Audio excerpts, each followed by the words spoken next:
So, greetings, friends and followers. This is Nurses Talking. I am Dale Barzi. And as always, if you like what you see and hear, give us a like, subscribe. So, today my guest is Quisha Umemba. Quisha is a registered nurse, a certified diabetes educator, a certified lifestyle coach. And she says she's a nurspreneur, an infopreneur, and an edupreneur. She's also the owner and CEO of Umemba Health. So welcome, Keisha. Hi, Dale. Thank you for having me today. How are you?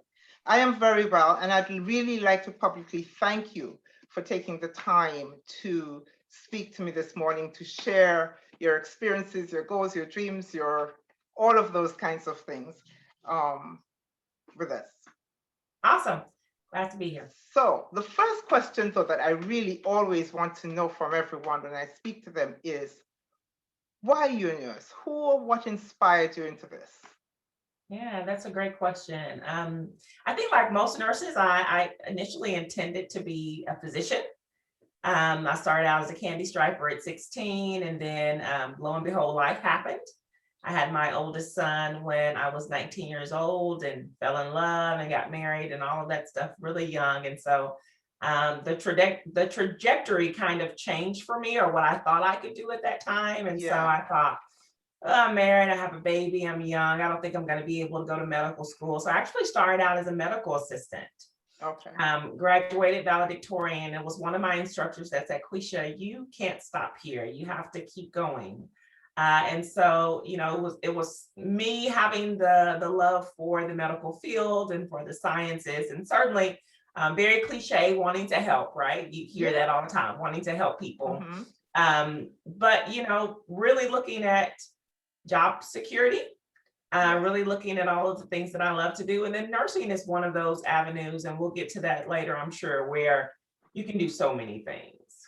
And so at the nudging of that instructor, I went ahead and signed up for the local technical college, got my prereqs out of the way, and kind of stair step. Started out with my associate's degree and then got my bachelor's, before realizing I didn't need a third degree in nursing, and then going to get a master's in public health. So I like to refer to myself as a nurse that got bit by the public health bug. Okay. So and I'm assuming that like most nurses, you explore different areas of nursing. Which areas have you worked in? Absolutely, absolutely. So when I first decided I was going to be a nurse, and I remember reading like my entrance interview, I was really into what is that, CSI. So CSI was really big. Forensic science was really big, and I knew I was going to be a nurse practitioner, and I was going to be a SANE certified forensic nurse. So that's sexual assault nurse examiner. Mm-hmm. I was going to be like helping solve cases and helping Yes. do all this other stuff. Like I said, I was watching way too much TV. And so I got out of school with my ADN and immediately went to surgical ICU, because again, another misconception I had about nursing was only like the real nurses, right? They work in like intensive care units, Yeah. that type of stuff. And so hated it, went and did a year. And not so much that I hated the type of nursing that I was doing.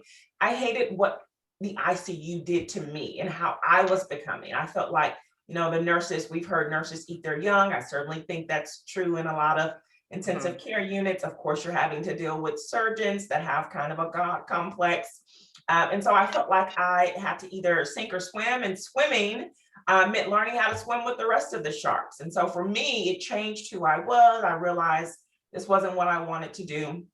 So I left there after a year, went to work for a few years in an inpatient kind of nursing home. We call it the community living center. I did my first 10 years as a nurse at the Veterans Hospital in Little Rock, Arkansas. So Okay. did that for a few years, decided, you know what, I think I want to transition to outpatient. I've been working nights for several years. I want to go back to school now and get my bachelor's in nursing. Let's look at this kind of Monday through Friday, 8 to 5. Yes. So Yes. then I became a clinic coordinator for an endocrinology clinic. That's where my love for diabetes came into play. From there is when I decided after a few years, okay, I'll go back and get my master's. So my hospital clinical experience stops there. Once I got my master's, it was on to being a chief nurse over an Office of Chronic Disease and Prevention at the Houston Health Department. I've worked for the state as well as a diabetes nurse consultant. I've worked in a variety of consultation type roles. Right now, I work as a clinical program training specialist. Okay. And also, like you said, I have Umemba Health. I'm also a president of a nonprofit, Diversity in Diabetes. I have a number of different things that I'm working on because there's so many things that I love and that I believe that I'm gifted to do. So I've worked all over. I've done a lot of things, and that's why I like to refer to myself as a Nurspreneur, an Infopreneur, and Educator. The typical busyness, huh? Yeah, it doesn't necessarily stop just because you leave before. Yeah, I know, it doesn't at all. It doesn't at all. So tell me about Umemba Health. How did this come to be? Umemba Health is my third business. The first two failed. And so it came to be, to answer your question, I was working at the state at the time, and it was just entirely too slow. So I'm a very high performer. I have to constantly be working on several projects. And at the time I was, as a diabetes nurse consultant, working with organizations throughout the state of Texas, helping them move some component of their diabetes programs into a virtual space. And this is pre-COVID, right? Okay. So basically, these organizations wanted to incorporate telehealth or telemedicine to provide diabetes education. And after a few months, I kept telling my husband, like, this cannot be this hard. What is the big deal? This cannot be this hard. So at the time, I was just coming out of a partnership with a couple of ladies and really needing another venture anyway, myself. And I told my husband, I'm just going to start my own thing. And I'm going to start doing these private consultations, these workshops and webinars for diabetes education and chronic disease education myself. And everything that I would do, like lessons learned, this works, this doesn't work, this is the best platform, this is the best curriculum to use, this is HIPAA compliant, this isn't. Everything I was learning in my own business, I was then going to the States with my clients saying, try this, try that, try this, try that. Mm-hmm. Now I do understand, like, there's some red tape when it's involved with the healthcare system. You've got to have X number of users, that costs money. Of course, there's HIPAA, there's so many things. Versus, me getting a Zoom account, getting another platform, teaching it myself. But I found this to be very helpful and very beneficial for me in that particular setting. So 6 months later, COVID comes along. Mm-hmm. And I remember we were actually out of the country. We were coming back from Nigeria, barely made it out of the country in time before they closed everything down. Yeah. And I told my husband, we got on the plane and I had my notepad there because I love brain dumps. I just brain dump all day long.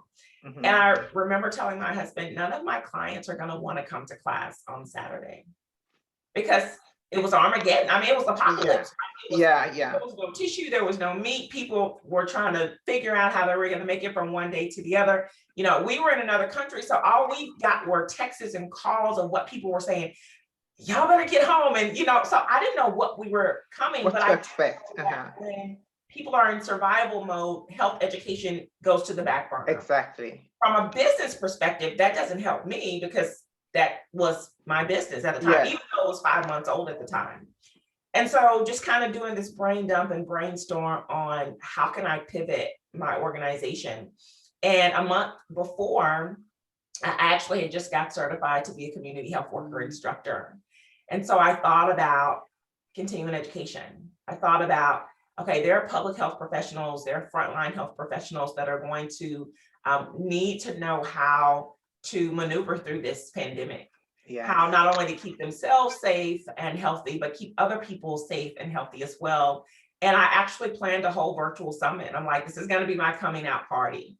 What do people need to know? How can they prepare? How can they help their clients? And I literally, we came back, we actually were sick. I don't know if it was COVID or not. Our test said negative, but I swear it was COVID. And I reached out to a few colleagues and said, hey, do you have a PowerPoint you can put together geared toward community health workers, and planned like a whole 5-day summit in probably 6 days.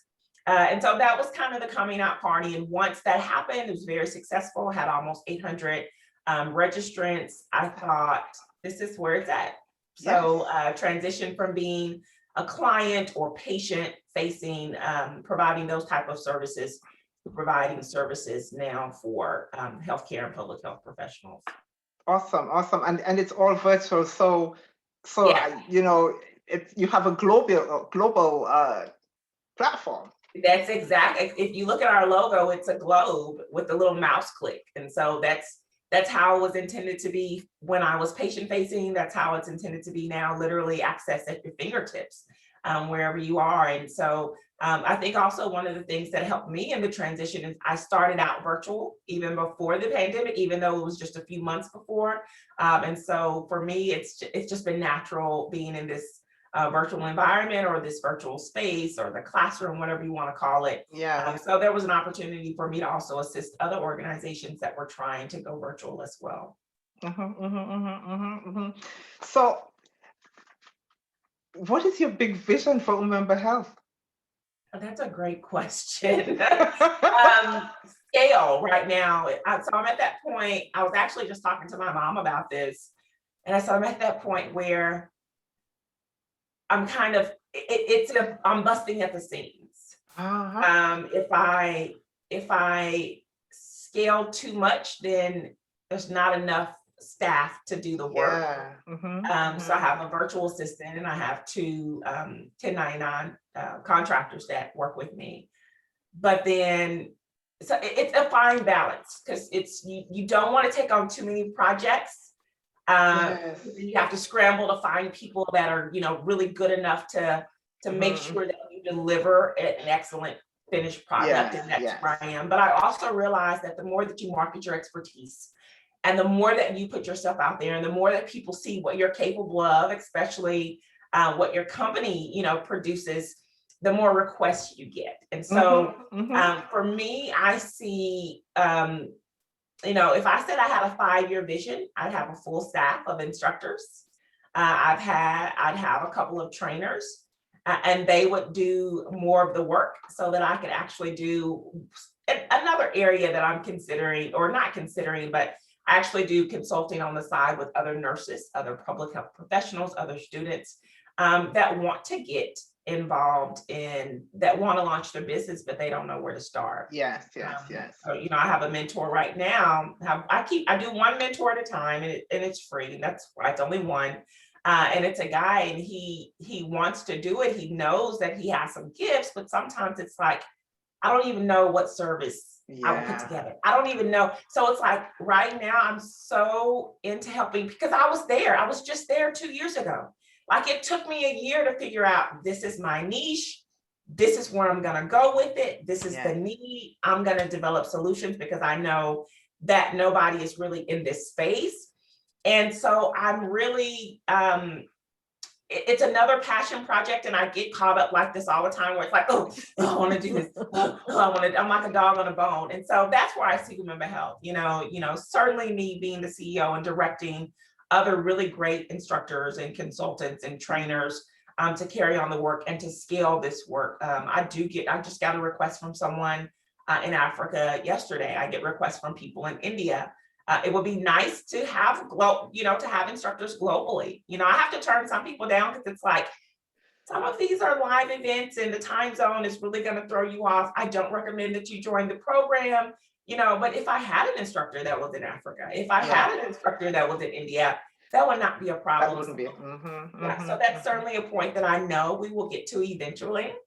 Okay. And we'll see. There'll certainly be other umbrellas as well. Being a nurse, there's an opportunity for me to add other types of trainings. I've always wanted to train certified nursing assistants. I've wanted to do phlebotomy training. I've wanted to do a lot of those things. So I think Umemba Health will definitely be an allied health center. However, I will have to bring on the right people to do it because I'm not going to add it to my plate at this point.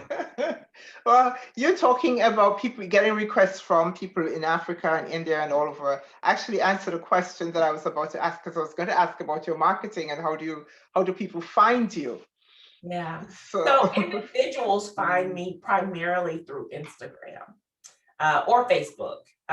So for my contracts, that is I will say LinkedIn, but honestly, word of mouth. And so for me, I know one of the things, especially for anybody that may be watching and listening, when I first started out, I literally almost pulled my hair out because it's like, I'm not doing enough social media. I'm not doing TikToks and Reels and all these other Yeah, things. yeah. And when you listen to people, they're always like, oh, you need to do this and you need to do this and you need to do that. For me, everything clicked when I stopped listening to everybody else. Everything just came together when it was like, Quisha, that stuff is not bringing you any money. Yeah. What brings you money is when someone hires you for a service and you do a stellar job and they tell someone else. Or when someone that you know or knows you says, hey, Quisha, don't you do X, Y, and Z? This person is looking for this particular service. Exactly. And so when because I took like a 60-day sabbatical, I was actually writing a curriculum too, from social media, and just really kind of looked at things. And I thought, this is great. It's fun. It's cute, to have a social media presence. But for the contracts and the type of things that I'm looking for, that I would rather do more of, it's been word of mouth for me. That's been the best. So that's why it's so important for me to have a stellar product. Yes, indeed. Yeah. Absolutely. I can see that. I can see that. So with all of this that you do, the one thing I always want to know is, because I realize that as nursing and as women, we have this big tendency to neglect ourselves. So what do you do for self-care? I love it. So one of the things that I love to do is read. This is my latest book, Still the Show, from speeches to job interviews to deal closing pitches. I squeeze it in like any kind of self-care anywhere I can. So for instance, my son is taking swimming lessons. He's at the poolside. I'm reading. Okay. Next time we go, he's getting lessons. I'm in the pool exercising. I don't swim. When my hair is done, I don't swim. Gotcha. Another thing that I do, because it's hard for us as women, especially when you're, I think, a high performer like myself, Yeah. Mm-hmm. it's hard for me to shut my brain off. And so there's some weekends where it's like, I'll text my people, I'm shutting down, my phone is off, I'm logging out of all devices, and I will literally binge watch a Netflix series. Just because I just need to shut my brain off. Yeah. We've got 3 trips planned between now and September because we're all vaccinated now, my husband and I, and well, my son's 11, so not yet. So certainly now that we can travel again, that's going to be something that I intend to do, is to unplug. But I won't lie, my hobby is work. No, I'm serious. I know. I get you. About a year ago, I used to beat myself up about it. I can't remember what I was reading. But the way that it described it, I'm like, this is my personality. Mm-hmm. If you ask my closest friends, like, tell me something Quisha loves to do, they're gonna say she loves to have a brainstorming session. Like, seriously, my husband, my son, and I were sitting around the tables. Everybody has their notebooks. We're doing strategic planning for the year. What are your quarterly goals? What are your annual goals? That's how my brain works. Okay. And so things like that are actually relaxing to me. And so I feel that when it comes to self-care, I don't have to necessarily escape so much from work. It's just maybe I'll go off to a corner and I'll have my notebook and I'm just writing things down. Self-care for me is stepping away from the computer and the emails and all of that, and just logging off and having some quiet time. All right, that's cool. So the other thing I want to know is, what other than your vision for Umemba Health, as a nurse, what would you like to see for nurses and nursing going forward? Oh, wow. But definitely incorporate more public health. One of the things that I noticed when I got my master's degree in public health, probably the first semester, I was like, why come more nurses don't know about this? And it's been some years since I've gotten my degree. But I remember thinking, this mirrors perfectly with nursing. And now you hear more about population health more than you ever did before. Yes, yes. But before, 10 years ago, people didn't really talk about population health the way they do now, and then talk about public health the way that they do now. I think it should be incorporated. And I think for the most part, in I would hope to say in most schools, I think for the most part, schools are now incorporating public health and population health, because it just makes sense. And, we only have them for a short period of time, but treat and street doesn't work, right? And so we've got to have nurses that are not only equipped to take care of people when they're sick, when they're so sick that they can't take care of themselves, but we've got to have nurses that take care of people and that to prevent them from getting prevent, yes, keep them home in the first place, which is why I love public health. It ties in with me being a diabetes educator. It ties into prevention and wellness. And that's why I train community health workers, because I think that they're in the ideal position to be able to offer that type of assistance to individuals and communities. So that's what I would say for nursing is we definitely got to make sure that we incorporate more pop health and public health. And then secondly, I would say a lot of nurses don't understand what all they can do with their degree. I will say, I had a business coach when I first started a couple of years ago, and she made me understand, why is it that when they hire a healthcare consultant to come into the hospital, the person has no clinical experience. Indeed. They probably usually have a degree in business. Indeed. And she said, so, you as nurses, chances are we've sat on committees, we've done all types of projects. We've come up with solutions on our floor or our department or something like that applies to us. Like, we know the inner workings of the healthcare system. So if they can bring someone in that has a business degree and no clinical experience to be the consultant to like tell you all how to improve your workflow processes and your daily operations, why come you can't as a nurse? Exactly. And when she said it, it was like, oh, yes, a light bulb went off. And I applied that to everything. I'm like, there's so much I learned as a nurse. Yes, indeed. Protocols, processes. I just started doing those things innovations months ago. It improved my bottom line tremendously. And that's one of the things that I coach and I help nurses with and other entrepreneurs with, is like, get your workflow processes in order. Okay, someone sends you an inquiry. What's the next step? What does that communication look like? How are you reaching out? How are you nurturing this individual? So there's so many avenues for nurses that we're not necessarily taught, because everybody thinks, like you said, what hospital do you work in? When you tell people you're a nurse, what hospital? When I went and got my master's in public health, after that, and I went to work for the health department as a chief nurse, people would ask my family, like, oh, what is so-and-so doing now? And they'd be like, we don't know. She do something at a health department, but we don't know. Because you say health department, they think you're like testing water and checking the environment for certain gases and all this. So they're just now at the point now with Umemba Health that they're like, oh, she trains other people in the medical field, and she provides CEUs. And I'm like, that's close. That work. Yeah, that's better. That's better than she does something. But yeah, those are a couple of things that I would like to see. Yeah. That's really awesome, because particularly you talk about the community healthcare workers being able to educate, because for far too long society in general has looked at healthcare as something that you only access when you're sick, as you say, and healthcare is something that really needs to be accessed all the time when you're well, to prevent you getting sick.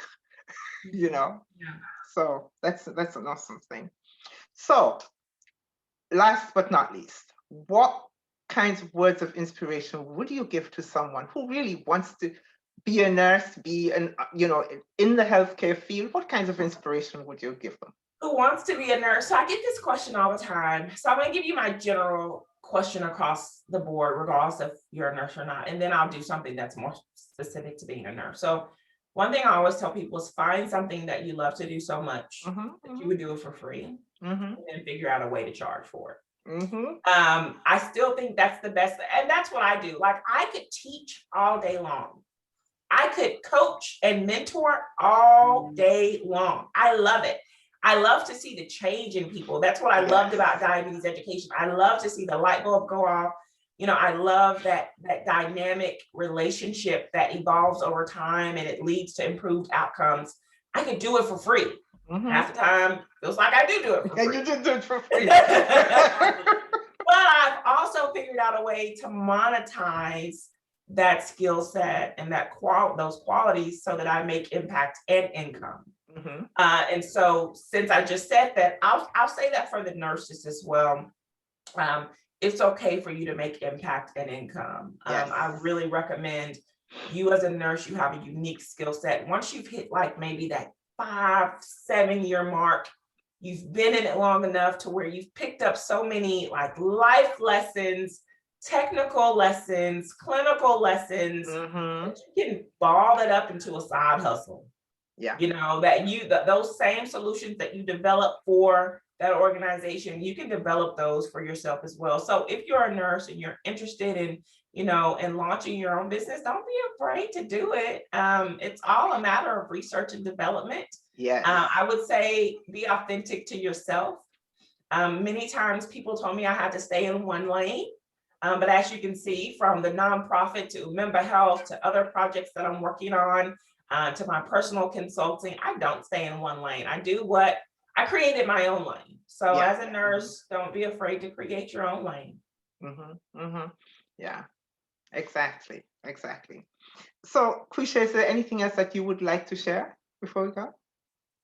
Not that I can think of. This has been a really great conversation. And it seems like I forget that I'm a nurse a lot because I'm not clinical. I'm not in the hospital. I remember, this is something I can share just for those of you that are thinking, because a lot of nurses, you know, have to work full time and may have a side hustle as well. And I remember when my business got to a point at the state, I was working at the state, and they found out that they told me, this is a perceived conflict of interest. You're gonna have to quit your business, or risk termination. And I cried for 3 days, and my husband was like, "Aren't you a nurse? Like, can't you go anywhere and get a job?" And I was like, "Oh, another light bulb." I forgot. Yeah, so I say that to say that as a nurse, there's so many opportunities. If there's something that's standing in the way of your dream, don't forget you're a nurse. Like it's great if you have a 20 or 30 year pension from a job, that's great. But if it impedes on something that you want to do, it's like my husband said, like, you don't even like the job. Why would you stay at a job you don't even like and you love what you're doing with Umemba Health? And that was a light bulb for me. Sometimes you have to have people like say the most common sense stuff. In a very kind of direct way, but use those avenues that are available to you. Because I said to my husband, you know what? I'm going to find a job. And not only are they going to know about Umemba Health, but they are going to be supportive of Umemba Health. The place where I'm employed now reached out to me on LinkedIn and basically said, can you come to our organization and do what you're doing with Umemba Health? And there you go. And there you go.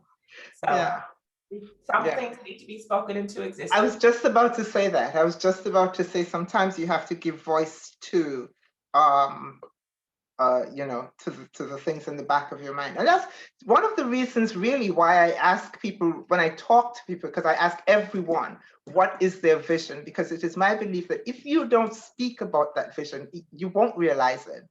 Exactly. So, and very often some other person listening doesn't even realize. Sometimes we think we're the only person who's thinking in a certain way.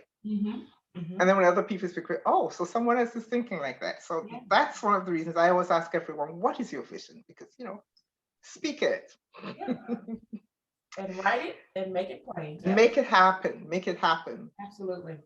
So I really, really want to thank you. I thank you so very much for coming this morning, for talking to me, for sharing so much, for being so dynamic and so exciting and so, so passionate about it all. Thank you so very much, Quisha. I really appreciate it. Thank you for having me. You're welcome.